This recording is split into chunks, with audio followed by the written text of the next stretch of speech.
How is everybody doing on this Saturday night, January 25th, 2025? You are in the strategy room with Dr. Joe Berquist, the banker next door. Thank you so much for joining me and being on tonight. I'll tell you what, I mean, it's amazing. There are some weeks when there's not really a whole much going on. And then there's other weeks when it's just like, wow, you're just overwhelmed with the amount of stuff that happens within 1 week's time. So I have a ton of great stuff here. I got my little list here. A ton of great stuff I'm going to be covering tonight. We're going to be talking a little bit about Davos, particularly Larry Fink. For people who don't know, Larry Fink is the CEO of BlackRock. We're going to be talking a little bit about some of the comments that he made at Davos. Obviously, Trump dropping just massive bombs at Davos when he basically did his video conference speech with them. Just really shocking a lot of things as it relates to interest rates. Dropped a bomb on Bank of America. We'll talk about. Actually, I actually thought it was pretty funny, but we'll talk about that. Mr. Chopra, the head of the CFPB, still on the job, still sitting there. A lot of people asking why. The Wall Street Journal actually wrote an opinion piece this week wondering why he was still over there, still running the CFPB. So we're going to talk about that and look at that a little bit. Cornerstone Advisors. Excellent company, does some great work for banks all across the country here in the U.S. They do a lot of really good research. They just came out with kind of their 2025, what's going on in banking. They basically put this report out at the beginning of every year, and I believe this is the 10th annual report for them. And so we're going to take a look at that. So a lot of great things. I've got, just all the normal banking news. We got economic indicators. We're going to talk a little bit about the episodes that I did this week, things that we covered. So I just, again, so much more. So we got a lot to go over tonight, and I want to kick it off here.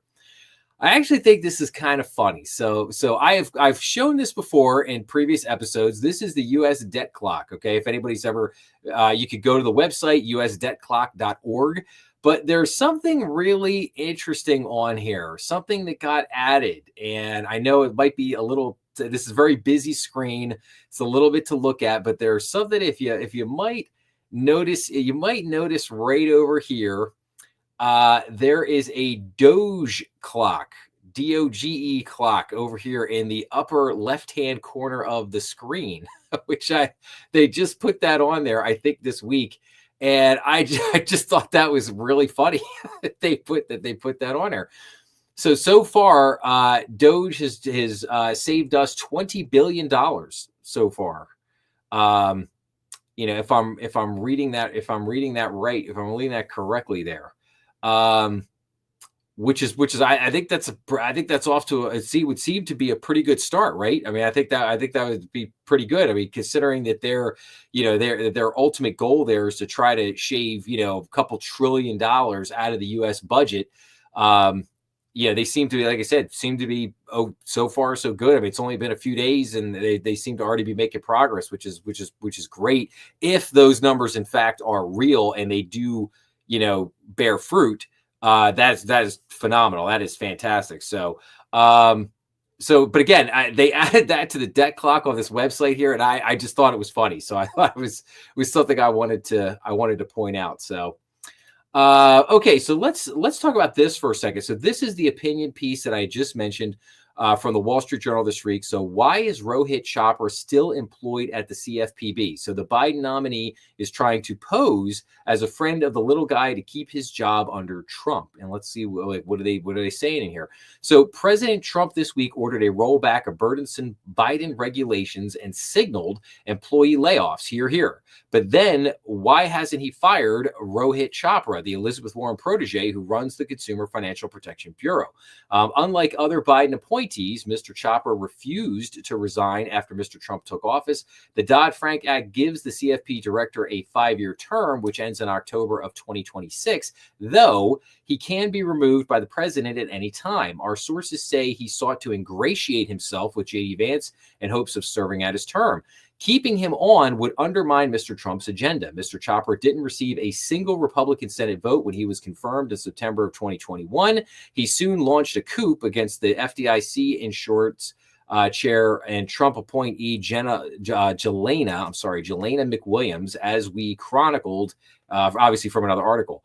As CFP director, Mr. Chopra sits on the board of the FDIC, which regulates banks along with the Federal Reserve and control of the currency. He has encroached on those and other agencies' turf, in part by pushing overreaching rules such as revisions to the Community Reinvestment Act, which a federal court blocked. The list of Mr. Chopra's regulatory assaults on business is long. He has sought to impose de facto diversity quotas on mortgage lenders under the guise of preventing redlining. He has used the Fair Credit Reporting Act, which regulates how credit agencies collect and use consumer data, to regulate employer background checks and employee monitoring software to make it harder to find unproductive workers. Last August, he promulgated an open banking rule. I've talked about that a little bit, that requires banks and credit card companies to share customer data at no cost with a third party such as fintech app upon a customer's request. The rule is a gift to con artists. Oh, wait, what does that say? The rule is a gift to con artists. Although Mr. Chopra pretends to be a friend of small business and startups, most of his enforcement actions have been against small companies. One of his first acts was to shut down the lending operation of Lend Up Loans, a fintech startup backed by such venture investors as PayPal Holdings and Andreessen Horowitz. Mark Andreessen recently said the CFPB is terrorizing tech firms and startups trying to compete with big banks. 2 months ago, Mr. Chopra extended CFPB oversight of digital payment apps and wallets, including for crypto. He claimed that digital payment apps can be used to defraud older adults and active duty service members, which is ironic since his open banking rule would facilitate such fraud. In an effort to keep his job, Mr. Chopra is purporting to defend conservatives and crypto enthusiasts who complain about being debanked. But banking groups say this happens under pressure from bank examiners, including those at the FDIC. Mr. Chopra did nothing to stop the Biden administration's Operation Choke Point against lending to crypto companies.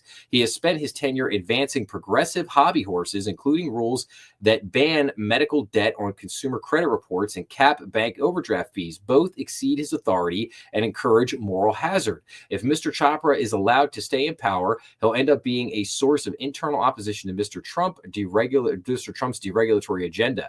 His populist soundings on finance mask a progressive who dislikes markets and business. So, wow, I mean, that is a pretty scathing opinion piece that basically hits all the buttons, and it's a really good question, and I think the answer is, it's going to take a few weeks, maybe even a month or so, for Trump to get all of his nominees in. A lot of people basically left on their own accord at the end of the last administration, as what normally happens. But unfortunately, as with all administrations, you do get some people who are a couple of holdovers. And this gentleman is Mr. Chopper is trying to, he's trying to hold on to his job. He doesn't want to leave until the end of his term. And that's fine. I don't think he's going to have a choice. I mean, I think that at some point in the very near future, he will ultimately be asked to leave. So I think it's just a few weeks. But I think the point of this opinion piece is to basically point out that just kind of all the things that this gentleman has done, a lot of which I have talked about on this channel and in the live streams and in episodes I've done. My big issue at the moment, obviously, is open banking. That is just a huge issue. If you haven't seen the episode that I did on open banking, please go back and watch that. That was episode 298. Probably one of the most important episodes that I've done in my time doing the channel here so far. So if you don't know what open banking is, and definitely go check out that episode, because you need to understand it, because that is going to be perhaps the big fight of the year, if you will, in banking circles. So okay, so we'll see what happens there with Mr. Chopra. Now, here was some other big news that came out this week. This is Supreme Court allows laws. So this is around beneficial ownership information, or BOI, which was part of the 2022 Corporate Transparency Act law, which is the CTA. For short. So now this is just kind of an update on all the BOI, the beneficial ownership information. So the Supreme Court allows the law requiring small businesses to report ownership information. So the U.S. Supreme Court voted 8-1 on January 23rd to allow the federal government to enforce an anti-money laundering law that a lower court blocked late last year. So, and I just want to preface this because we're not going to read through the whole article here. We're just going to kind of take a look at the purview. So there was a lot of court rulings that really went back and forth, particularly at the end of the year last year around, New Year's Eve and then the day after Christmas.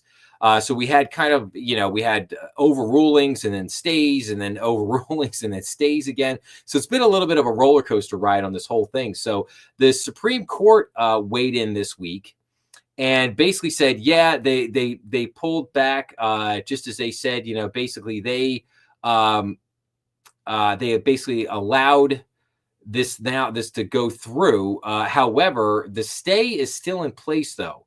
That's the important thing I want people to understand. The stay is still in place, so you don't have to do anything just yet. And we got to wait to see how this plays out. But just to see here, so Justice Ketanji Brown Jackson dissented from the new ruling. She was the only dissenting vote. The other 8 Supreme Court justices voted for it. The statute at issue, the Federal Corporate Transparency Act, requires millions of business entities to file information returns about their owners by January 1st, 2025. An estimated 33 million small businesses face fines of as much as $591 per day should they fail to comply with the new rule, according to the Treasury website. And wait for it, 2 years in jail. Okay, so $951 a day and potentially 2 years in jail for not complying with it. And that's one of my big things with this whole BOI. I mean, this is just shows you how stupid this whole thing is. The penalty for non-compliance is just absolutely absurd and over the top. That's right off the bat. So I mean, that needs to go out. But it shows you in a very weird way how desperate they are for people to comply with this, which is just, it's strange. The whole thing is strange from top to bottom. So then it says here, businesses with upwards of 20 employees, 5 million in annual revenues, and a U.S. office qualify for exemptions from CTA reporting requirements. That's nice, but again, there's still 33 million small businesses that will still have to, comply with this. The law provides that affected corporate entities must file reports with the federal government about their beneficial owners, which means individuals with substantial control over the entity or who own or control 25% of the entity. Entities are required to provide the government with the names of their beneficial owners along with their birth dates, addresses, and identifying information such as passports or driver's license numbers. The CTA's reporting requirement was put on hold on December 5th. We got all that. Then December 13th, now it talks about kind of the roller coaster here. The Fifth Circuit. And then it says on December 26, 2024, the circuit court performed an about-face and sent the case to its merits panel, which restored the injunction to preserve the constitutional status quo while the merits panel considers the parties' weighty substantive arguments. The new Supreme Court order states that the Fifth Circuit's ruling uphold the injunction is stayed pending the disposition of the appeal in the circuit court. So yes, they did stayed the pending disposition, but stayed pending the disposition of the appeal. So in other words, it's still in force. It hasn't been taken away just yet. So, and the Fifth Circuit has basically scheduled an oral argument in the case for March 25th. So that means basically nothing's going to happen here for the next 2 months. We're going to wait 2 months. They're going to have these oral arguments, and then we'll see how long that takes and then how long ultimately a ruling comes out with this. But one of the things I thought was interesting, though, was Supreme Court Justice Neil Gorsuch. He was a critic of what's called the universal injunctions, concurred with the court's decision, but wrote that the Supreme Court should go a step further and take this case now to resolve indefinitely the question whether a district court may issue universal injunctive relief. In January 2020, Gorsuch criticized the growing practice of federal judges ruling beyond the scope of a particular case. The Supreme Court should confront the real problem of nationwide injunctions, which raise serious questions about the scopes of courts' equitable powers under Article 3 of the Constitution, he wrote in the ruling. So again, it's just a little bit of a sidebar there, but just, again, it's kind of some interesting comments there from Justice Gorsuch.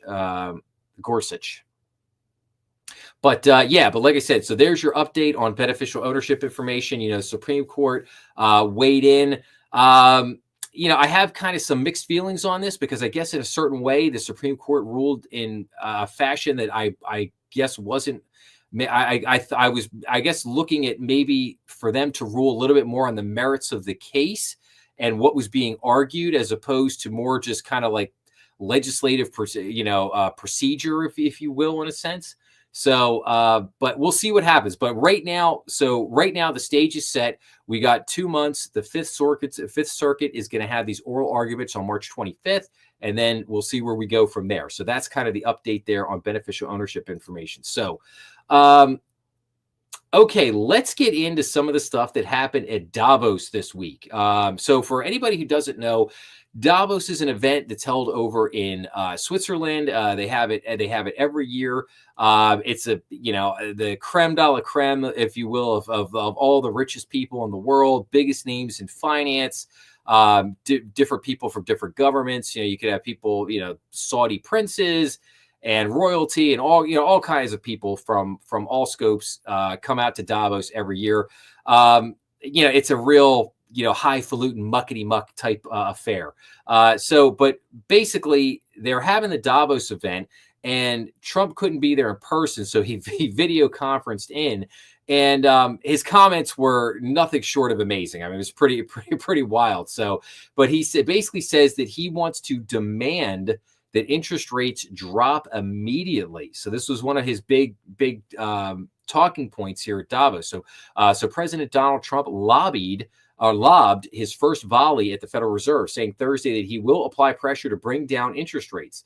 Speaking via video to an assembly of global leaders at the World Economic Forum in Davos, Switzerland, the new president, in a wide-ranging policy speech, did not mention the Fed by name, but made clear he would seek lower rates. I'll demand that interest rates drop immediately, Trump said, and likewise, they should be dropping all over the world. Interest rates should follow us all over. The comments represented an initial strike at Fed officials with whom he had a highly contentious relationship during his first term in office. He frequently criticized Chair Jeremy Powell, who Trump appointed, on occasion calling policymakers boneheads and comparing Powell to a golfer who can't putt. Classic. Stocks reacted slightly and positive on the comments, with the Dow Industrials average extending gains as Trump spoke, with the policy-sensitive 2-year Treasury yields edging a bit lower. Okay, but let's talk about this for a second, because I have very mixed feelings on this whole thing. So, and let's take a step back for a second and let's look at. Let's take a consideration of where the Fed is right this second. Okay, so you have the Fed; they're looking at GDP is good. And again, let's just go with the headline numbers. I have, I'm not, yeah. Anybody who's watched this channel a few times knows that I have bashed the economic indicators, particularly the jobs reports, particularly GDP. I think there's a lot of smoke and mirrors there. But you know what? Let's just take it face value as it is for the moment. Okay, as it is, if you believe the headlines. GDP is good. The job market is good. Inflation starting to tick back up. Inflation's back on the rise. All three inflation indicators that the Fed looks at is now on the rise. So you got the PCE, which is their preferred index. You got the CPI and the PPI. All three of those indexes are now showing a slight increase to the upside in inflation, which has been ticking up for the last 3 or 4 months here. Not good.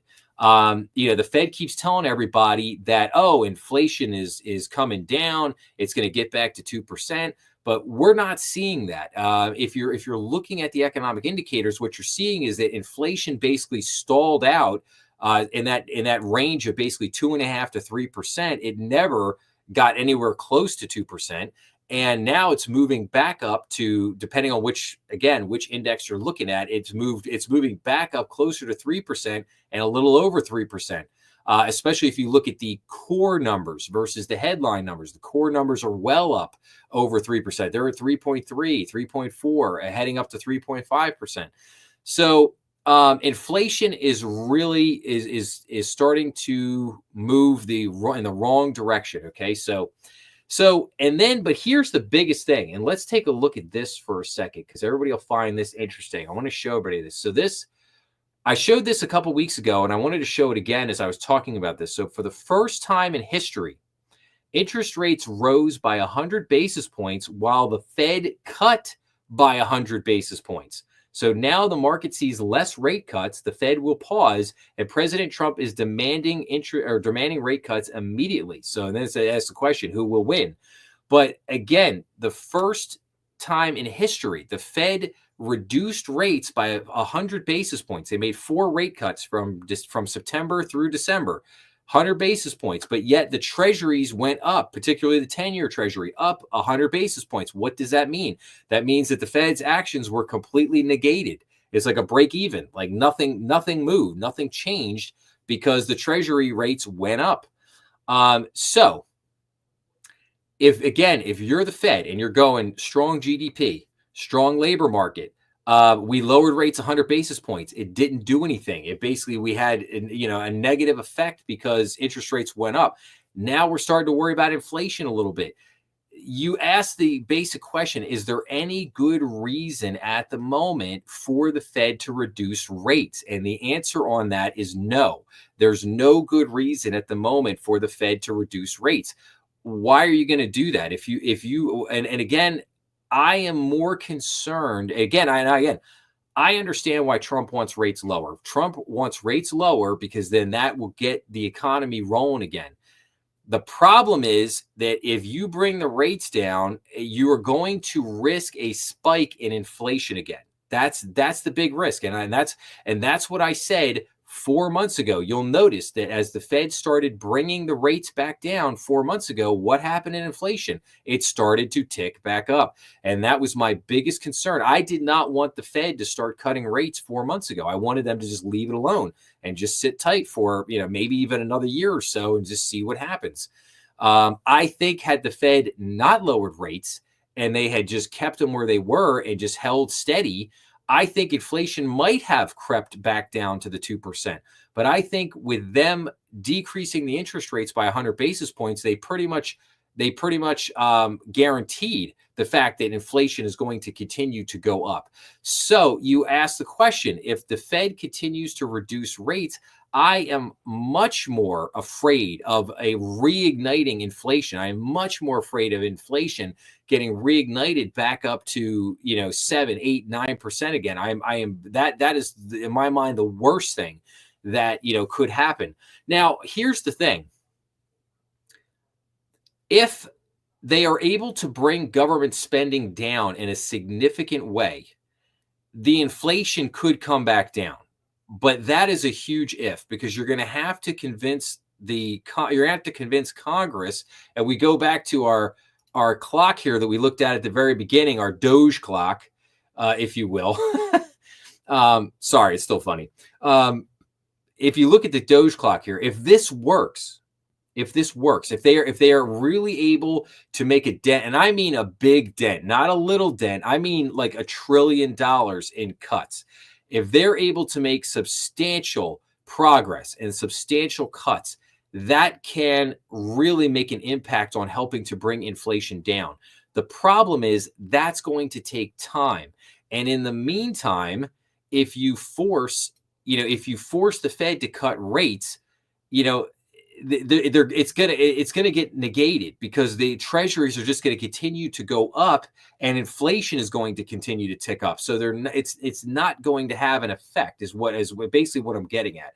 So again, I think we're staring down the barrel of a titanic battle here between Trump and the Fed.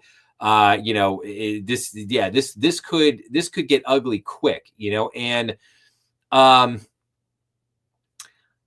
again, and Trump is going to put pressure on them to reduce rates. Now, if I'm Powell, and this is kind of a double-edged sword for Powell. If I'm Powell, I'm going to come out and I've got to try to plead my case, right, to the president, maybe testify before Congress. When he comes in for his normal updates throughout the year, I'm going to come in and I'm going to try to make my case. try to say, hey, here's what's going on, and here's why we shouldn't reduce the rates. Um, and if I was him, I would go and probably even do a press conference with the president. I would even go to the president and say, "Hey, Mr. President, let's do a press conference. Let's talk about the situation. Let's talk about why we think we should or shouldn't do this, that, or the other thing." That might help. Will they do that? Probably not. Probably not. They'll probably retreat to their, probably yell at each other, sling a lot of mud online and through the news, and then retreat to their corners, and will probably devolve into a massive fight. But we'll see what happens there. So that, like I said, that was one of the big things this week, was Trump coming in demanding. That's the key word there, demanding that interest rates drop immediately. I'm going to come back to this one. I say this was an interesting one. Store closures hit the highest level since the pandemic. But we're going to come back to that in just a second. So I want to go into this for a second. So BlackRock's Fink sees potential risks and says the bond market will tell us where we are going. So Larry Fink, I'm not a fan of Larry Fink. I'm not a fan of BlackRock. Again, I'm not going to get into that. I will save that whole conversation for another time.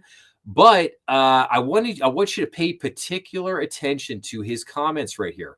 BlackRock CEO Larry Fink could see 10-year Treasury yield hit 5 to 5.5% and shock the equity market. That's what I have been saying now for months. We are going to see higher yields in Treasuries. We've already started to make a push toward 5%, and it kind of retreated this week and it pulled back.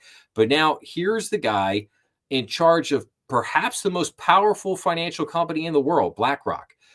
He's saying that we could see 10-year Treasury yield hit 5 to 5.5% and shock the equity market. And yes, that would be a shock to the equity market.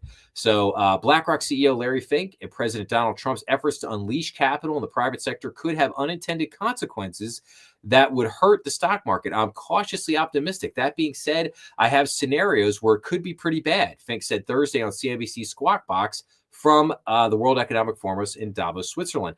I believe if I'll unlock all this private capital, we're going to have enormous growth. At the same time, some of this is going to create new inflationary pressures. I do believe that's probably the risk that is not factored into the markets. I think the bond market is going to tell us where we're going. The 72-year-old chief of the world's largest asset manager said much will depend on how quickly the private sector can put capital to work. Trump has already touted massive private sector promises to spend in the U.S., the latest example being the Stargate joint venture where SoftBank, OpenAI, and Oracle would invest $100 billion immediately for artificial intelligence infrastructure in the country. Plans call for the project to eventually invest a total of $500 million.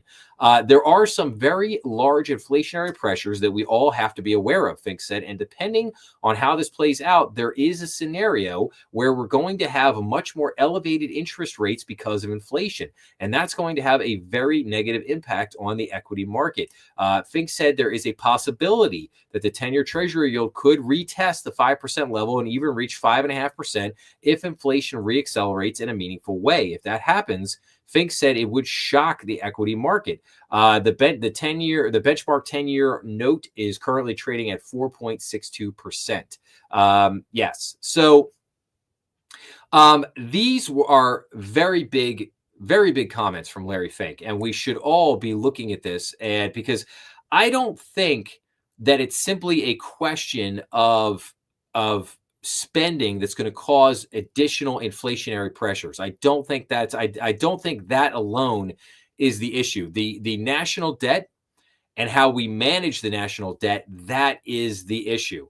I've said before, I've talked till I'm basically blue in the face on this one, but again, we have $7 trillion that have to be rolled over by the Treasury this year, and they have to be rolled over from short-term yields into long-term yields. That is going to drive the rate up on the long-term yield. I've said before, Mr. Scott Bessent, who is about to get put in as the Treasury Secretary, I don't know that I would want to be him this year. He has got a monumental task in front of him.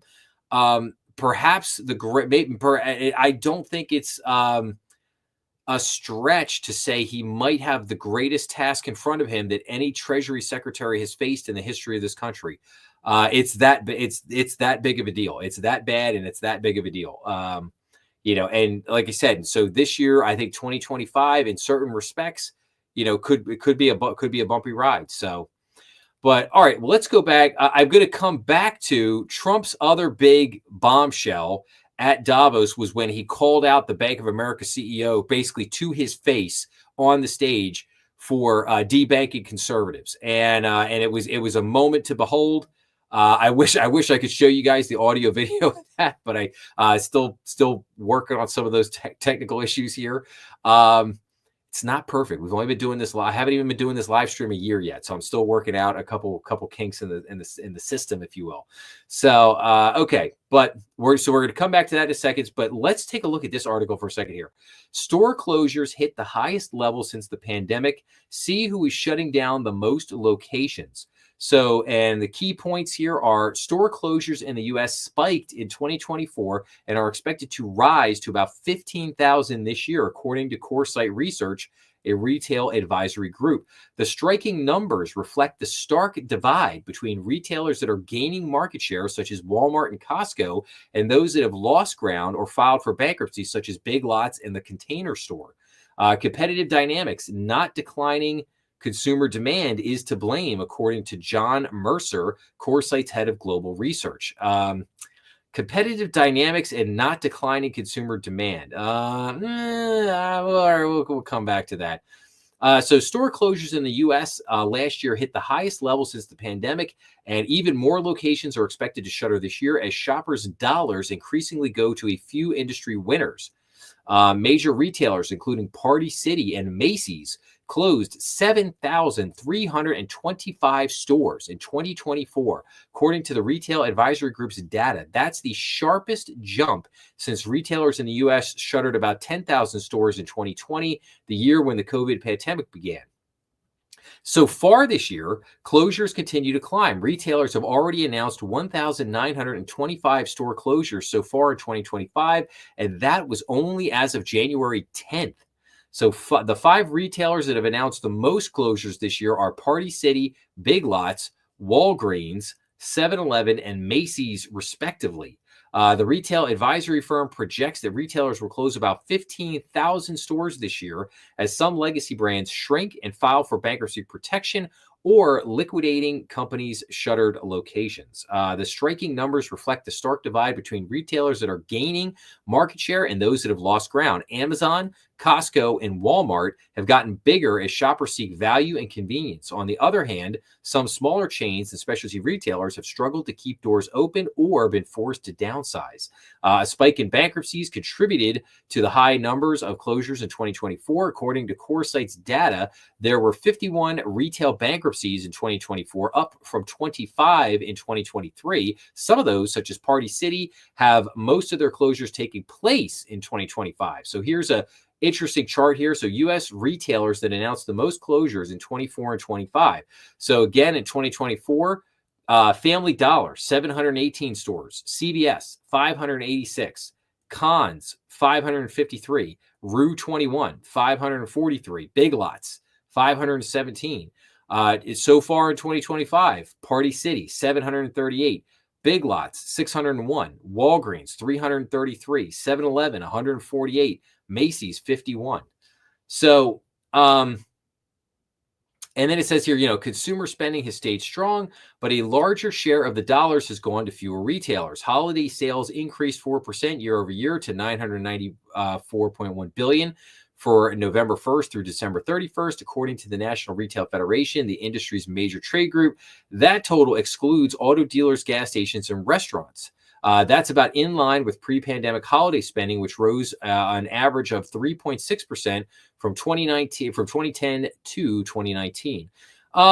So here's a question I have for everybody, and here's my thing. I've said this before about consumer spending. So we've had a lot of inflation over the last 3 years, and I ask you the question. And feel free to leave a comment on this in the comment section. I ask a question. Are you spending more money now to buy the same goods? or buy the same amount of goods, or spending more money to buy less of the stuff they used to buy. Because I know that the media, and especially like CNBC, they love to throw out those consumer spending numbers to basically say, "Oh, look at how good consumer spending is. Consumer spending is so good. It's up. It's doing great, or whatever." Yes, but if you account for inflation, I think that people are spending more money to buy the same or less stuff. And it's evident that they're spending more to buy less, because where are they going? They're bargain shopping. They're going to Amazon and Costco and Walmart to basically try to get stuff as cheap as they can, because the inflation has walloped them. They have to go there, and they have to seek out bargains. They can't go to some of these other places. But outside of that, I mean, there are other market dynamics at work here. I mean, Family Dollar, no doubt, has gotten killed with inflation, because it's not Family Dollar anymore. It's like Family 550.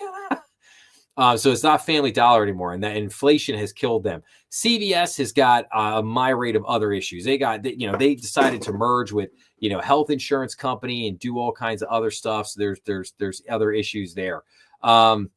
But Big Lots, obviously, Big Lots is in competition with like Costco and BJ's. You got those three players. Big Lots getting kind of smushed out there, I think, between BJ's and Costco. So, very, very interesting stuff here, though. We will definitely have to keep an eye on this throughout the year and see what happens there. But they're anticipating that 15,000 stores are going to close this year. And I just asked the question, like, in other words, if you have a year where 15,000 retail stores are getting closed, does that indicate to you that the retail economy is really doing great? Probably not. Probably not. Okay, then here, this was interesting. So Ivanka Trump, she warns investors that a meme token bearing her name is fake. So Ivanka Trump posted on social media site X on Thursday that a meme coin with her name on it is not real, following the prior launch of Trump and Melania tokens. I have no involvement with this coin, she wrote. Ivanka Trump and her husband, Jared Kushner, were major figures in the first Trump White House, but have so far not been part of the second administration. But she came out and basically said that, hey, this meme token that has my name on it is not mine, and I'm not involved with. It's basically fraud. And, and again, when I saw there was all this all kinds of crazy chatter when the Trump meme coin came out, shot up in value, and then the Melania token came out, and then the Trump token dropped, but then it came back up. But then somebody asked Trump if he knew about it, and he made some kind of off the cuff comment like, "Oh, I don't really know what that is," or whatever. And then the thing immediately plunged back down like 50%. And so now I guess they're still out there, but I guess, I don't know. I'm a little apprehensive, because it immediately, I hate to say it, but if anybody heard the story about the Hawk Tuah girl, and I'm probably going to end up having to do an episode on that in the crypto series, but again, another basically crypto scam with a meme coin, where, here the Hawk Tuah girl, put out her Hawk coin. And, so she gets these people come to her and say, hey, let's put out this meme coin. It's going to be a great idea. We'll make all this money or whatever. And of course, she obviously knows nothing about, cryptocurrency or meme coins or anything like that. But she just sees, she sees dollar signs in front of her face and sees a chance to make a quick buck. And she's like, oh, hey, yeah, that sounds like a great idea. Let's do that.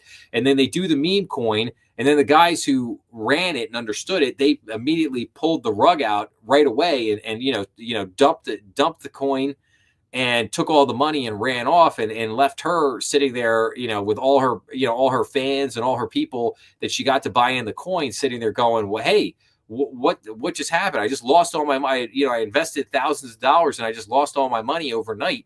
What's the deal here? And of course, she had probably no idea what was going on. But, but again, this reminded me of that. And I was very apprehensive about this when I first saw it, because I was like, is this real? Is it not real? Is it fake? So I just want to read here for a second. So again, she talks about how it was a fake coin, whatever. But I want to talk about the Trump coin. So the Trump coin, which almost immediately boosted the president's net worth by billions of dollars on paper, is now trading at about $37, a drop of 50% from its peak shortly after launch. Similarly, the Melania token has plunged 80% from its weekly high, currently trading at $2.84. The website for Trump, the meme coin, says 80% of the coins are held by the Trump organization and affiliates. Meme coins have become increasingly popular with crypto traders, but are particularly volatile as there is no underlying asset with any value. Oh, wait, let me say that again. There's no underlying asset with any value. So, just keep that in mind if you want to gamble on these things. And this is gambling. Let's say there's no two ways about it. This is, you want to get into crypto. It is absolutely speculative gambling. There's no doubt about it. But we'll have to keep an eye on this. I'm going to have to go check this website out for this Trump coin. I'm going to have to do a little bit more research on this and look into this and see what the whole hubbub is about. Okay, a couple other articles here. So this says playbook for 2025, how the Trump administration could affect the COVID era SBA loan forgiveness. So some small business owners are hopeful that President Donald Trump's second administration might take action on forgiving COVID era loans for small businesses. About 4 million COVID-19 economic injury disaster loan, otherwise known as EIDL loans, were doled out from 2020 to 2022. Since then, the Small Business Administration has been forced to charge off tens of billions of dollars in loans, while another 30 billion are sitting in hardship programs. A report from the 12 Federal Reserve banks found many business owners with COVID EIDL loans are caught in a vicious cycle of a growing debt load and poor financial performance. Now, I did report on that report. And it was a very interesting report, and we got some very good tidbits out of that report as it came out. It told us some interesting things, some of the debt borrowing habits, if you will, of small business owners, and some of the things that they're doing there. So if you want to check out that report, go back, and I've definitely done a few episodes on SBA EIDL loans. So if you want to go back, you can look those up and check those episodes out. But let's see here. But some small business owners have started petitions to ask Congress or the White House for forgiveness, while others have encouraged letters to lawmakers. But experts are doubtful on the possibility of widespread forgiveness for the loans. Leslie Tain, a financial attorney and author of Life and Debt, stressed that while a unified Republican Congress could make passing legislation easier, it has not always been that easy. The SBA had previously decided against selling its EIDL portfolio to a third-party servicer because of the high costs involved. With around $50 billion accrued in interest and nearly 4 million borrowers affected, the scale of potential forgiveness would be significant. This could be a motivating factor for action and a deterrent at the same time because of budget concerns.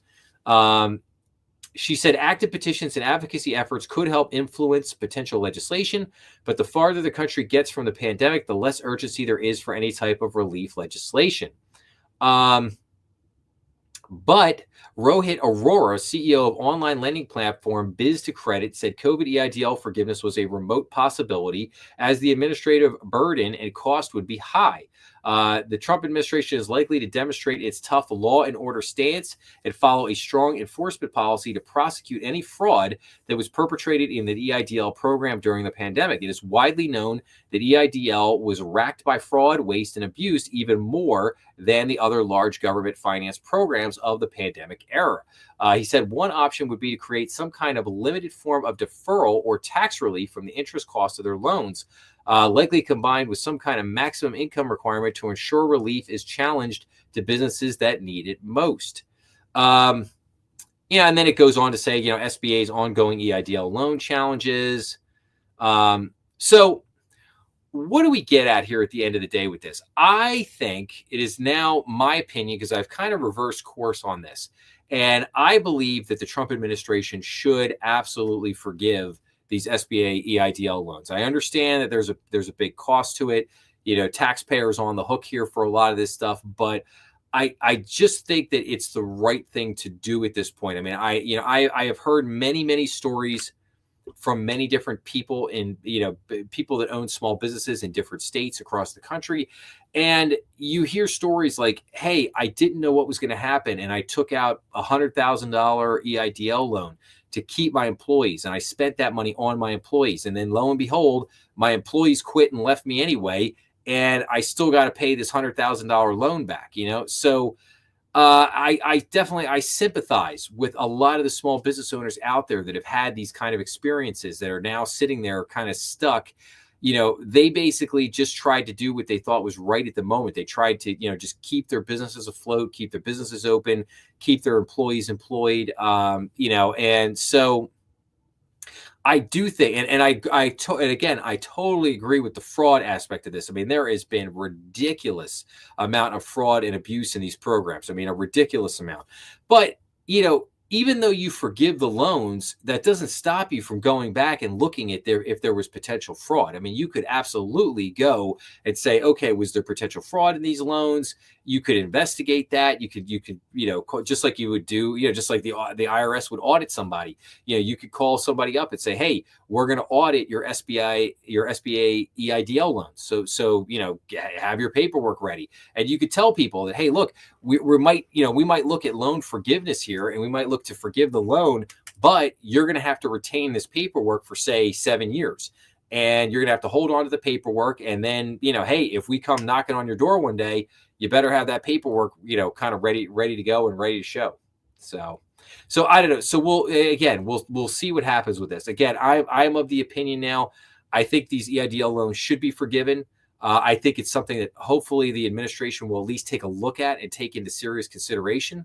But, we'll see what happens. Okay. This is a big problem. Soaring homeowners insurance costs aren't likely to abate anytime soon. I saw this article this week and I was like, man, yeah, this is a problem. So this basically says here, catastrophic wildfires sweeping through the Los Angeles area have once again highlighted how tenuous homeowners insurance has gotten in the wake of climate change. It's become a costly issue that experts believe will only get worse. As of Wednesday, the total damage from the MA wildfires has surpassed $250 billion, according to estimates by AccuWeather, but that figure is likely to climb. I think something like 12,000 homes have been destroyed out there in the LA area. I mean, it's just, it's beyond horrific, my heart, really goes out. I really feel for the people out there that lost their. It's just it's terrible. It's terrible. But that figure is likely to climb. The state of California instituted a 1-year moratorium on insurance companies canceling or not renewing policies for those affected by the fires after insurers dropped many homeowners in the months leading up to the disaster. Well, it's nice that California did that, but hey, man, the horses are already out of the barn. The horses were already let out of the barn. The insurance companies were running around for 3-4 months before the fires, just dropping people's coverage left and right. So the odds that a lot of these people were still covered is probably not that great. So that just seems like it's a little too late. Sorry. It just does. Florida also saw insurers pull out of that market last year after a spate of hurricanes, and a recent study found up to 20% of Florida homeowners may not have insurance. There are warning signs in other states, too, with concerns about insurance non-renewals and costs growing in Maine, Colorado, and Arizona. Greg Barrett, CEO of Kalispell, Montana-based Water Street Company, which sells property insurance software, said historical data is no longer as accurate to predict future events. As potential losses pile up, insurers unable to raise their rates are exiting markets instead. Barrett said in some states there are regulatory constraints on how insurers can adjust or cancel premiums, which exacerbates the problem and creates a disconnect between premiums and prices. And let's just scroll down here. Homeowners insurance costs widely expected to keep climbing. The insurance crisis is likely to spiral, which will drive up costs for homeowners across the country. A 2024 working paper from the University of Pennsylvania and the University of Wisconsin School of Business found premiums had already increased about 33% on average from 2020 to 2023, or 13% after accounting for inflation. The more likely a home is considered to have a higher disaster risk, the more those homeowners pay, about $500 more per year in 2023 than those who don't live in a place considered a high-risk disaster area. By 2053, homeowners exposure to climate risk related or exposure to climate related risks will face a $700 rise in annual insurance premiums, according to the working paper. Although the researchers say this is a conservative climate or a conservative estimate. Well, look, and there's no doubt insurance premiums have really jumped. Now they said that 13% after accounting for inflation. I would say that I don't know. To me, it feels like that number should be much higher than that, right? It shouldn't be 13%. I feel like a big part of that increase. And look, I'm here in Pennsylvania. I'm here in the state. I've seen all my insurance policies jump by 33, 35% over the last 3-4 years. I mean it's just across the board. I mean whether it's homeowners, auto policy. I mean they're all just going up like crazy. And this is going to continue to cause a problem. I know I could speak in the commercial world. It's been very interesting because one of the things that you're starting to see is, for example, one investor, because let's say there's an apartment building, that investor goes to buy the apartment building, and let's say, I don't know, State Farm had the property insurance on the building. Well, normally, you could just go back to State Farm and say, hey, listen, the previous owner, had the insurance policy with you on this building. Could we just get a new policy and have you guys insured? You're having instances now where State Farm is basically like, yeah, no, I don't want to. No, we're not going to insure that building. We don't want to look at it. We're gonna kind of move on. And then the buyer goes out there and starts shopping it around, and they can't get a policy on the building, or they're getting very expensive, quotes. So it's interesting because, especially for banks when they're doing lending, property insurance is just kind of in a very real way. It's like a standard cost that's kind of built into the deal. Just like property taxes, other expenses for the building or the home. And I don't know, you just, in a very real way, you just kind of took for granted that, it's just the property insurance. You get the property insurance, you're good, whatever. Now, because of these cost increases and because of how, the actions taken by some of the insurance companies, it's not the automatic given anymore. I think, we might reach a place here in the not too distant future where banks basically start asking people, hey, this looks like a good deal, but are you going to be able to get insurance on it? And what's the cost of that insurance going to be? And you need to let us know, because we now need to incorporate that in the underwriting to make sure that the numbers are going to work, based on the increase in property insurance. And if it's going to be a drastic, change. So again, this is just another interesting thing just to point out, and we'll have to see how and what goes on there. So okay, I'm going to do this article here, and then I'm going to go over some other. I want to talk for a few minutes. I want to talk about the episodes that I did this week. I want to talk about economic indicators we got coming up for this week. But let's hear. So earnings week kicked off this week. So we were getting a lot of bank earnings for the fourth quarter of last year. And then basically, so this article from Investopedia basically said what we learned from big bank earnings last week, or, that just passed. So what are the key takeaways? So the largest U.S. banks posted substantial fourth quarter revenue and profit gains thanks to a resurgent in Wall Street deal making. Investment banking revenue soared compared to the same quarter a year ago, with the largest banks all reported increases of 25% or more. For much of the past 2 years, banks had enjoyed ongoing expansion of net interest income courtesy of the Federal Reserve's rate hikes. But once the Fed started cutting rates, those gains halted. So investment banking helped pick up the slack. So the largest U.S. banks posted substantial fourth quarter revenue and profit. Again, thanks to the resurgence of Wall Street deal making, investment banking revenue soared compared to the same quarter a year ago, with the largest banks all reporting increases of 25% or more. The two biggest, JP Morgan Chase and Bank of America, led the way with whopping gains of 49 and 44%, respectively. Investors cheered the results. S&P, the Spider S&P Bank ETF, gained more than 8% last week, recovering most of the decline posted since early December as shares of JP Morgan, Wells, and Citigroup and other banks surged. That December downturn mirrored broader stock market concerns concerning on lingering inflation pressure and how the Federal Reserve may respond. While that anxiety persisted into 2025, last week's results offered a measure of comfort for investors in big banks. Again, it just says, deals drive growth, good timing. Okay. And there you have it. But I would say this. So, banks have been experiencing an expanding, net interest margin through higher net interest income. That's now starting to go back down. And while banks are trying to reduce rates paid out on the deposit side as fast as they can, like in other words, they're trying to reduce CD rates, trying to reduce, interest that they're paying on savings accounts, money markets, checking accounts, all that kind of stuff.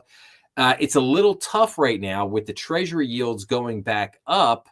It makes it a little tough for banks to just arbitrarily just cut away. So while there has been a little cutting, I have noticed the last couple of weeks it's kind of paused, and some banks have even ratcheted it back up a little bit. So, but we're off to a good start on earnings season so far. I think a lot of people expected the fourth quarter earnings were going to be pretty good. Annual earnings, if the bank's fiscal year end was 12/31, that annual earnings would be pretty good for last year. But I think things are going to get squeezed a little bit this year. We'll see. Like I said, we will see what happens with that. But okay. So let me pop out here for just a second. All right. I want to read everybody what are the economic indicators that are coming up for this week. So let's see here. So on Monday, January 27th, we have new home sales. We have the 2-year Treasury note auction and the 3-year Treasury note auction, both at 1 o'clock. On Tuesday, January 28th, we have durable good orders month over month, CB consumer confidence, 7-year Treasury note auction, API weekly crude oil stock. On Wednesday, January 29th, we have the goods trade balance, FOMC statement, Fed interest rate decision, and the FOMC press conference. That's going to be huge. There's going to be big press conference here on Wednesday. Thursday, January 30th, continuous jobless claims, initial jobless claims, GDP numbers. We're going to get pending home sales. On Friday, January 31st, core PCE price index. We're going to get employment cost index, Chicago PMI, Atlanta Fed GDP now numbers, and then finally the U.S. Baker Hughes total rig count. So a huge week, enormous week of economic indicators coming out. We got Treasury auctions, we got jobless data, we got inflation data, employment data, GDP numbers. We got the Fed interest rate decision and their press conference. I think it's pretty much 100% that they are not going to do anything with interest rates this month. I would expect no rate cut at all. I would be absolutely shocked if the Fed, did any kind of a rate cut at this January meeting. I think they're absolutely on pause. They're going to wait to see what happens, and then we'll kind of, go from there. What will be interesting though, Jeremy Powell, it'll be interesting to see what his comments are on Trump, kind of dropping the bomb at Davos with the interest rate comments. So it'll be interesting if he has any retort to that, or if he has any comments on that at all. It'll also be interesting what questions he does or does not take from the press. Obviously that is going to be the first question. Any financial press people there, whether it's CNBC, Bloomberg, Fox Business, whatever. The first question out of their mouth should be like, hey, Trump said you have to decrease the interest rates. Are you going to decrease the interest rates? So, again, we'll have to see what happens. But I think it will be as telling. The questions that do not get asked or the questions he does not answer will be just as telling as the questions that he does get asked and does answer. So we'll, like I said, we'll see. I can't wait for that press conference to see what happens there. So, okay. This week I had the previous week I had kind of a snafu for some reason. I had a technical glitch in the one episode from the previous week, and so there was an episode on the Thursday, and I carried that over to this Monday. So the episode numbering got a little out of whack this week. So I like last Friday. I had episode 302, crypto industry update, continued the crypto series. And then we rolled in on Monday with episode 301, which should have aired on Thursday the previous week, but it got pushed back to Monday after I fixed the technical issue with it. But episode 301, and this was called ICBA's plan for the new Congress. And I just want to pull up something here. So yeah, so this was ICBA's plan for the new Congress. So this episode examines ICBA's plan for the new Congress and administration. ICBA's new plan titled Repair, Reform, and Thrive. ICBA's plan for powering local economies. This addressed key policy challenges facing community banks. A new plan offers a regulatory and legislative agenda to fix broken regulations harming communities and offers ways to fuel the future of community banking. So if you want to go check that out, it was a really, really good website that they put up. A lot of really good content and different things on there, just kind of breaking down all the different hot buttons and different issues that banks are facing at the moment. Then I got back to order, the proper order, and we got back to episode 303.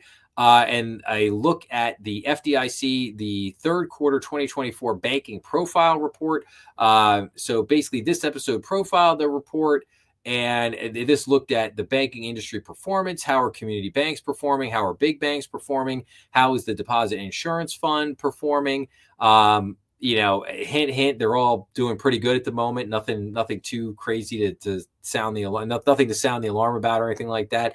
But definitely go check that out. I always try to cover those quarterly banking profiles that come out from the FDIC just because I think they're great reports and have really good information on them.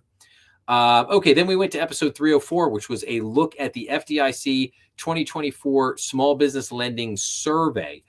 So they come out, the FDIC does this survey every year on small business lending. And I wanted to take a look at this. What are some of the key trends around small business lending? What role is technology playing? Are approval times improving? Are community banks retaining their edge? So these are just some of the questions that were tried to be answered by this report. So again, if you want to get a little bit more info on kind of what's happening in the small business realm, how are banks faring? What do consumers want? What are consumers looking at in that realm, or small business owners?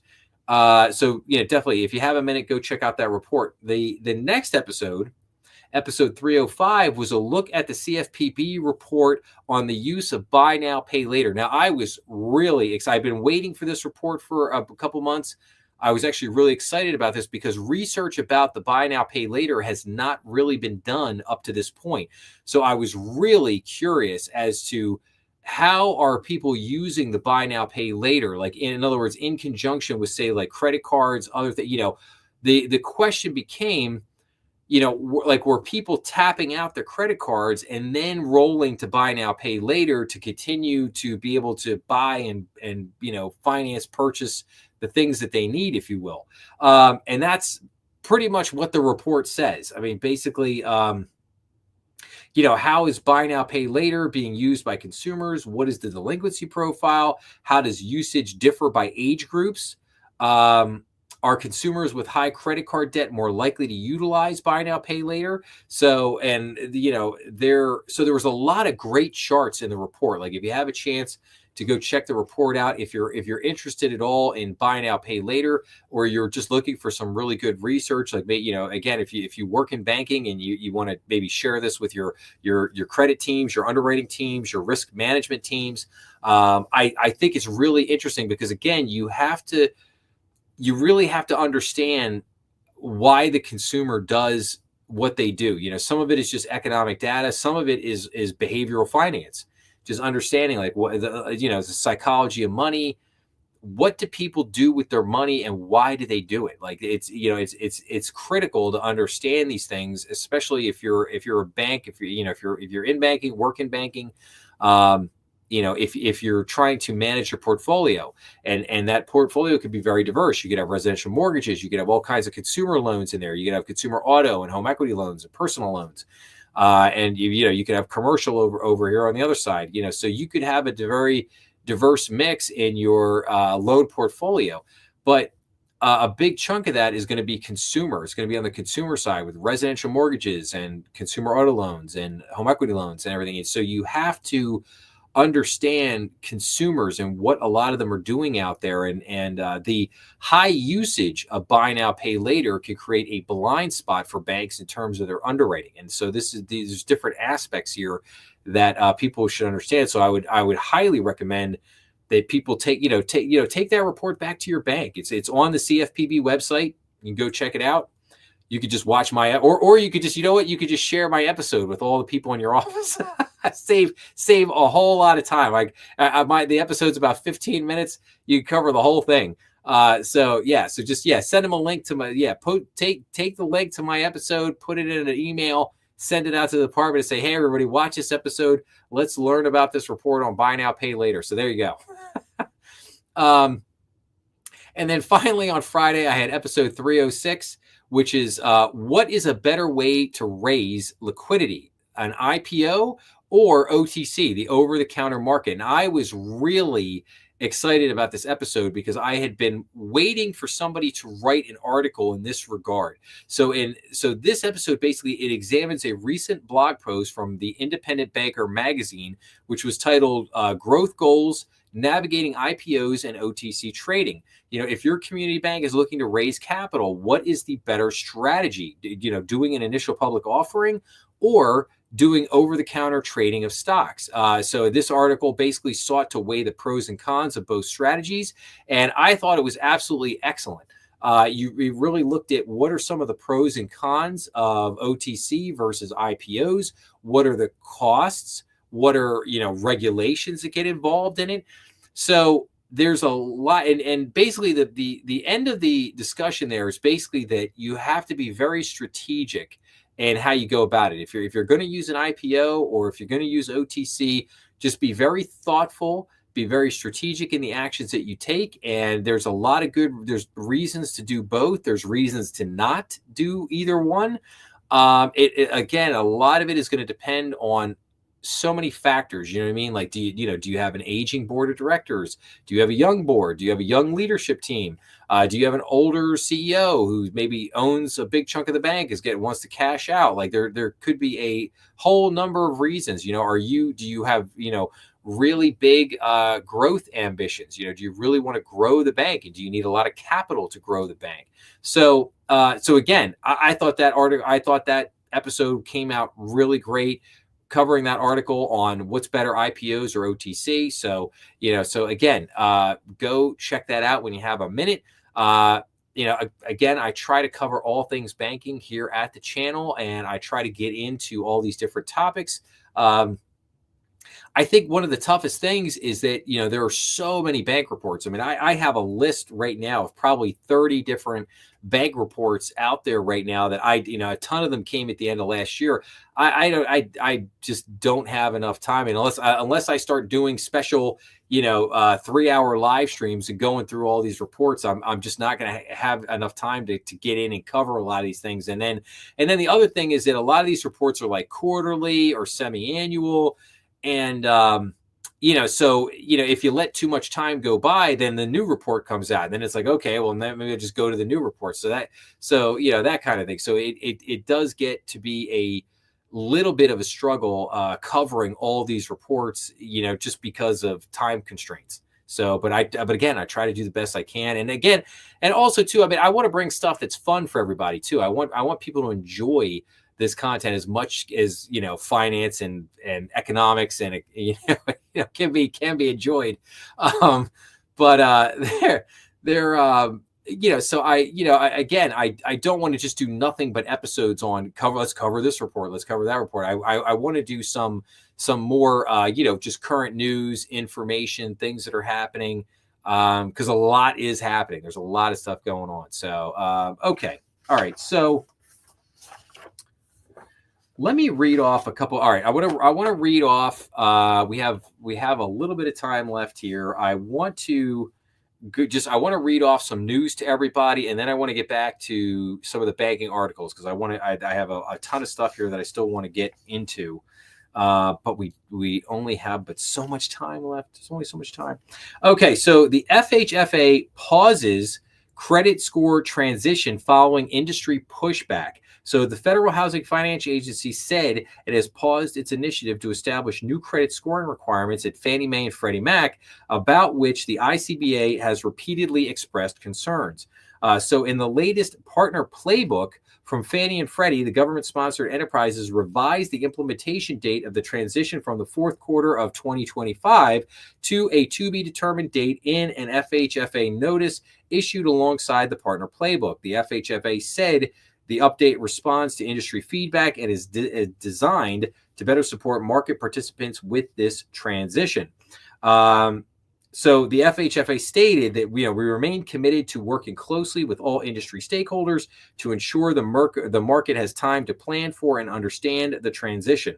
Additional implementation and timing details will be provided as soon as they are available. Now, what does that mean in a nutshell? What that means is that, if everybody remembers, I did an episode on how the FHFA was proposing to transition basically the credit reports that were used in underwriting of residential mortgages. They wanted to go from the classic FICO score to what was called Vantage Score 4.0. They wanted to go to, I think it was FICO Score 2.0 and Vantage Score 4.0, something like that. But they wanted to go to these different credit scoring models that would have come up with very different numbers, that would have, very different from the classic FICO scoring model, which is, used for everything now, basically. So that's been put on hold. That's paused for the moment, and we will see kind of where that goes coming up. ICBA wrote an op-ed that Washington must ensure community banks are represented at the regulatory agencies. So as President Donald Trump considers nominees to lead the federal banking agencies under his new administration, policymakers have a unique chance to secure representation for community banks. ICBA President and CEO Rebecca Romero Rainey wrote in an op-ed. In the op-ed on LinkedIn, Romero wrote that the lack of community bank representation at federal regulators amounts to a structural deficiency within the federal government, allowing for regulatory agencies that fail to understand the business model of locally based lenders. The Fed's Mickey Bowman.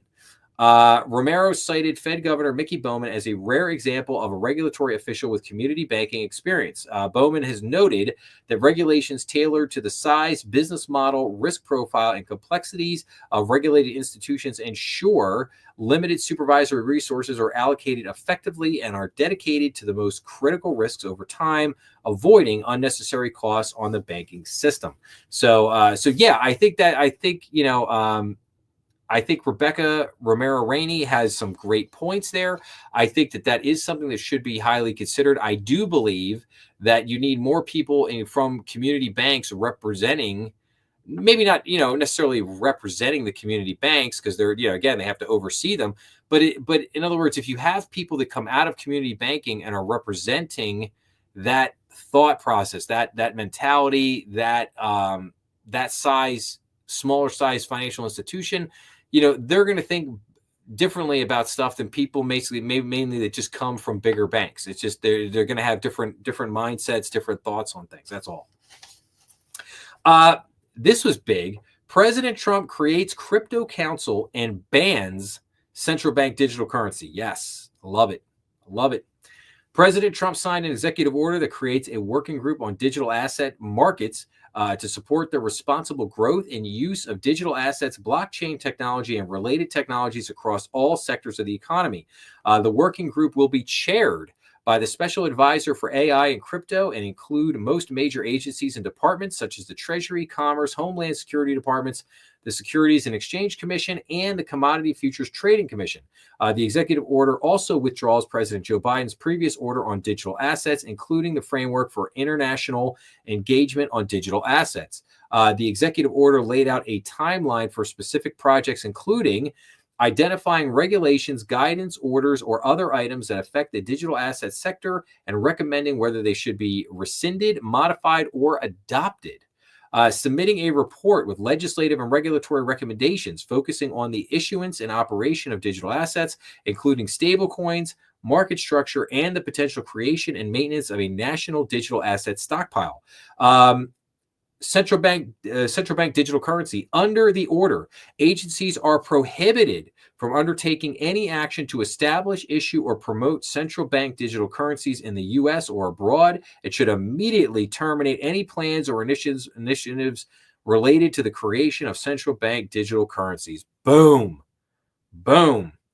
Yeah, I in no way, shape, or form wanted a central bank digital currency. That was a big emphatic, no on my part. And I am so happy. Now, I will say this though on this. I've said this about cryptocurrencies. Is there anything wrong with the technology? No. Is there something wrong with the actors in the space? Yes. The actors in the space are the biggest problems. You have too many fraudulent actors in the space. These crypto, as far as I'm concerned, the crypto exchanges have done nothing to gain after the debacle with FTX, the collapse of other crypto exchanges, the issues at Binance. I'm sorry, they have done nothing in my mind to garner people's trust. That if something doesn't happen again, that they won't just shaft all their customers a second time around. So I love what they're doing here. But here's my caution. I reported in the crypto update that I did about a week and a half ago. The episode 302 I did on the crypto update. I reported a lot of this information in that episode, where I talked about an article in the Wall Street Journal where, the crypto people are basically pushing, saying, hey, they're banging on the door. Let us into the banking industry. We want to be inside the banking industry. Come on. We want to sell our products in the bank. And I'm just, no. I hope people learned the lesson. I have an episode coming out this week. The GAO, the Government Accountability Office, just put out a whole report on what happened with Silicon Valley Bank and their failure in the spring of 2023. Part of what happened in there was crypto. Okay, crypto played if you look at it, the failure in March of 2023 with Silvergate Bank, Signature Bank, Silicon Valley Bank. Those three banks. They were the crypto banks in the U.S. They all got sunk, in my opinion. Yes, they had a lot of underlying issues. We all know about the bond portfolios and the uninsured deposits, all that stuff. But that to me was that stuff was gas. The match that lit the fire and blew those banks up was crypto. It was the implosion of FTX caused a sucking out of deposits out of those banks. That sucking of deposits is what destroyed Silvergate Bank. And then the next two banks were Silicon Valley Bank and Signature Bank. And those banks saw the deposits siphoned out, and that's what triggered the run on those banks. Sorry. So my response to crypto wanting to get into the banking industry, no, absolutely not. Do not do it. Do not go down that road. It will be a painful lesson. Maybe if this crypto council can deliver on the goods, like if they can, if they can make this happen, if they can create this, what do they call it? The digital framework. No. I'm sorry. I lost my. Yeah, if they could create this potential creation and maintenance of a national digital asset stockpile, okay? If they can do that and there's regulation around it and we can all feel a lot more comfortable in the crypto space, then yeah, absolutely. Okay, at that point, then yeah, let's maybe if there's more regulation, there's more of a system around it where it can be more relied upon and people can have more faith in it, then yeah, sure. Okay, at that point, then yeah, maybe let's have a go. But I think we need to see a lot more. We need to see a lot more before we go down that road. So anyway, okay, let's continue on here. Committee advances Bessent's Treasury nomination. So the Senate Finance Committee voted 16-11 to advance Scott Bessent's nomination for Treasury Secretary. Bessent's nomination heads to the full Senate for a final vote for confirmation, which is expected in the coming days. That'll probably be this week. So I would expect Bessent to be in and on the job sometime this week in the next couple of days. Washington state legislator would subject some credit unions to taxes. This is interesting. So state chartered credit unions that purchase banks would be subject to business and occupation taxes on commercial lending, according to a recent bill introduced in the state of Washington. In a message to state lawmakers, the community bankers of Washington urged legislators to support this bill, which has not yet been scheduled for a hearing. So CBW noted that the B&O tax exemption for credit unions cost the state approximately $130 million per year. If the record pace of credit union acquisitions of community banks continues, it said, local businesses will be deprived of the primary mechanism for reinvestment in Main Street. So, like I said, I did a credit union update a few weeks ago. If you want to go check out that episode when you get a second, but yeah, there's a lot there. I think that credit unions are very quickly going to face the day where they're going to lose some of those tax exemptions. I think it's going to happen as credit unions just continue to get bigger and bigger. It's bound to happen because there's a difference between a credit union that's got like 100 million in assets and a credit union that is 7 billion in assets and 10 billion in assets. Like credit unions were never designed to be that big, to be bigger than a lot of banks out there. Like that was never the intention. So, but like I said, we'll see. It's interesting development out there in the state of Washington. We'll see what happens. SEC forms a crypto task force. So the Security and Exchange Commission acting chairman Mark Ueda launched a crypto task force to develop a clear regulatory framework for crypto assets.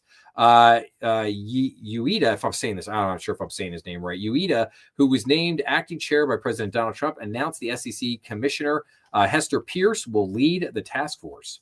So, okay, FDIC withdraws from climate groups. So the FDIC said it has withdrawn from the network of central banks and supervisors for greening the financial system, which focuses on climate risk management. The agency said the work of the NGFS is not within the FDIC's authorities and mandate. No bleep. Really? Like how long did it take you to figure that out? I could have told you that in 5 seconds.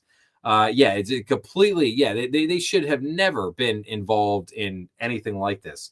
So the Federal Reserve Board previously announced it has withdrawn from the network, saying its work has broadened beyond the Fed's statutory mandate. Yeah, we know. FDIC's Hill announces regulatory review. Following his appointment as acting chairman of the FDIC, Travis Hill pledged to conduct a wholesale review of the agency's regulations, guidance, and manuals. In a statement following his appointment, Hill shared a list of matters the FDIC is set to focus on in the coming weeks and months. In addition to the regulatory review, Hill also cited priorities such as withdrawing problematic proposals from the past 3 years, improving the supervisory process, and encouraging more de novo activity. I love it. Love it, love it, love it, love it. ICBA thanks President Trump for rulemaking pause. ICBA thanked President Donald Trump for issuing an executive order freezing new rulemaking. The executive order creates 3 directives for agencies. Do not propose new rules. withdraw rules that have yet to be published in the Federal Register, and consider postponing by 60 days any rules that are not yet effective. In a national news release, ICBA President and CEO Rebecca Romero Rainey said pausing new regulations will provide the administration time to recalibrate the regulatory environment. So yes, I think this was a great thing, pausing these rules. Now, the CFPB in particular was operating like a bat out of hell, trying to just jam through everything they possibly could. I talked about that in the last few live streams. But yeah, it's a problem. I mean, they were just jamming everything in the kitchen sink in there, trying to get everything through as fast as possible. So, okay, last couple things on this front. ICBA acquisition by controversial credit union fuels need for policy action. ICBA said the latest announced acquisition of a community bank by a tax-exempt credit union featured a controversial credit union, and the first such deal in California demands a policy response. In a national news release following the acquisition by Front Wave Credit Union, which has faced questions from Congress over its treatment of military service members, ICBA said the growing skepticism of credit unions' tax and regulatory exemptions must evolve into policymakers' action.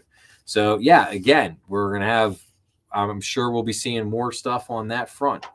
Okay, and I think that's, one other thing. I thought this was kind of interesting. A company called BitNominal Inc. is set to launch a derivatives clearing organization and stablecoin clearinghouse registered with the Commodities Futures Trading Commission on January 30th. BitNominal Clearinghouse LLC will be the fourth U.S. clearinghouse to clear margined, physically settled, and cash-settled derivatives contracts. So I just thought that was interesting.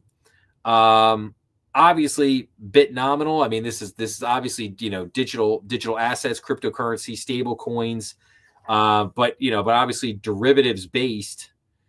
As it's looking to clear margined, physically settled, and cash settled derivatives contracts. So kind of interesting there. Some interesting information, and let me just check anything out.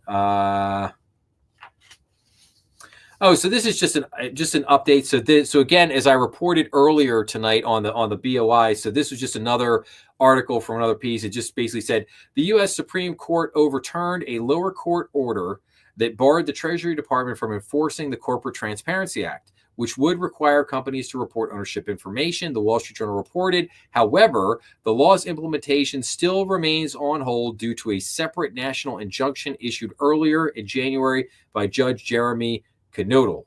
So, and that's the piece that Gorsuch. I remember I was talking about the issuance of the national injunctions by these other courts and judges, and he kind of took issue with that. Now, here's the other piece from Davos. During a virtual Q&A session at the World Economic Forum in Davos, Switzerland, President Donald Trump lashed out at Bank of America Corp. CEO Brian Moynihan and J.P. Morgan's Diamond for not offering banking services to conservatives, Reuters reported. While both banks did not immediately respond to the accusations at the event, spokespersons of each bank denied refusing service to conservatives in separate emails to the news outlet. We would never close accounts for political reasons and don't have a political litmus test. So here's what I would say. There is no doubt that Bank of America was doing this. There's no doubt. I have seen as anybody with two eyeballs who has spent any time on social media, whether it be Facebook, TikTok, X, whatever, there are dozens and dozens and dozens of cases of Bank of America doing this to conservative leaning individuals. The evidence is out there. I mean, they can't even make a case in my mind to say that they weren't doing this. They absolutely were doing this. J.P. Morgan, on the other hand, I don't know if I don't believe that there's anywhere near as much evidence of them doing it as Bank of America. I think Bank of America was just way more blatant in what they were doing in the actions that they took, and I would expect there to be some level of repercussions in that regard. I mean, if Trump thought it was a big enough deal to basically call them out on the red carpet. And Brian Moynihan, oh man, I mean, of course, nobody expected those comments to come out of the president's mouth, but he just looked like he was in shock when he just got blasted with it. And I started to say it was kind of funny. I thought it was kind of funny.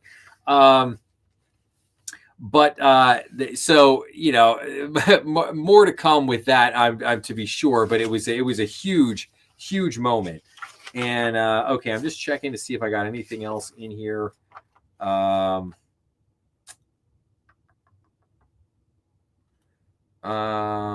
think that's all I got. So okay, let's get back into some articles. So I wanted to share more on this tonight. I'm not really going to have enough time to go into this. This was from Cornerstone Advisors. What's going on in banking 2025? Happier days are here again. I might just do an episode on this report. And I know Ron Shevlin, who is the chief research officer over there at Cornerstone, a wonderful guy. If anybody wants to follow his work, you can follow him on LinkedIn. Great dude. Love him to death. He does some amazing work. Posts some really insightful stuff on LinkedIn. So if you have a chance, go check him out. Go follow him. And like I said, just a couple things I want to show you real quick. So we have talked in past episodes basically about banks, needing to reposition their bond portfolios because they basically had these unrealized losses that have been hanging around in the bond portfolios, and you're starting to see more movement on this. Basically, Bank of California to mull repositioning of held to maturity securities. Then we go in, FNB sells $231 million in securities for a loss.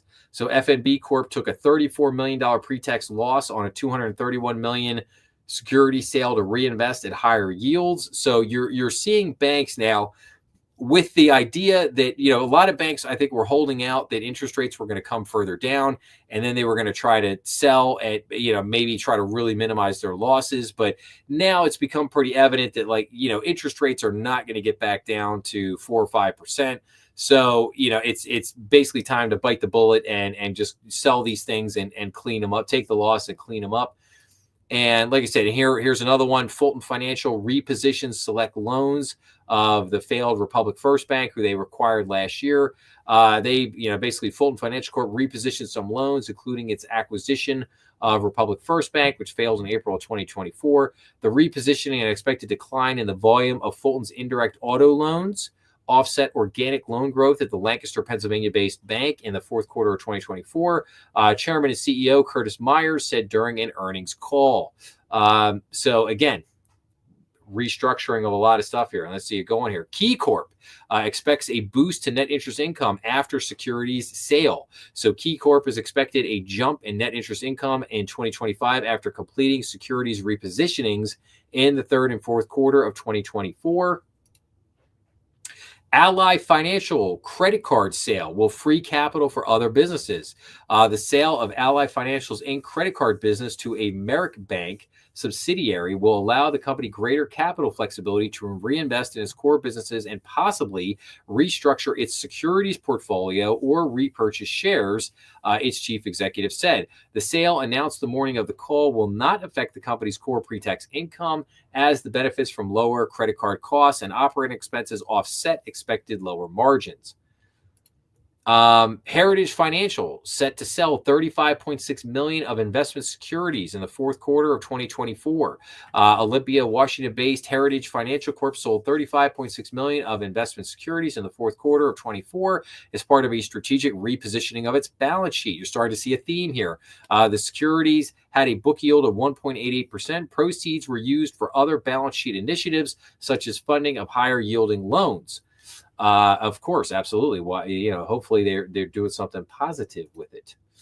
And then here we go. And now we're kind of changing topics now. I showed you those 6 or 7 articles just because I wanted to give you a flavor for the fact that banks out there are really starting to kind of reposition a lot of stuff. So U.S. CFTC member Caroline Pham elevated to acting chair of agency. So the U.S. Commodity Futures Trading Commission member Caroline Pham has been tapped by President Donald Trump and subsequently elected by fellow members to be acting chair of the independent agency that regulates commodity derivatives. Pham's office said January 20th.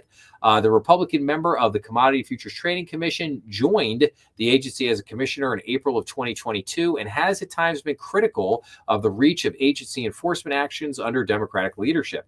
For instance, Pham warned that an enforcement order involving gasoline markets would discourage commercial entities from needing hedging. I'm looking forward to engaging with all stakeholders in this new capacity as we focus on the CFTC's mission to promote well-functioning markets that support economic growth and the competitiveness of the United States. So it's good stuff there.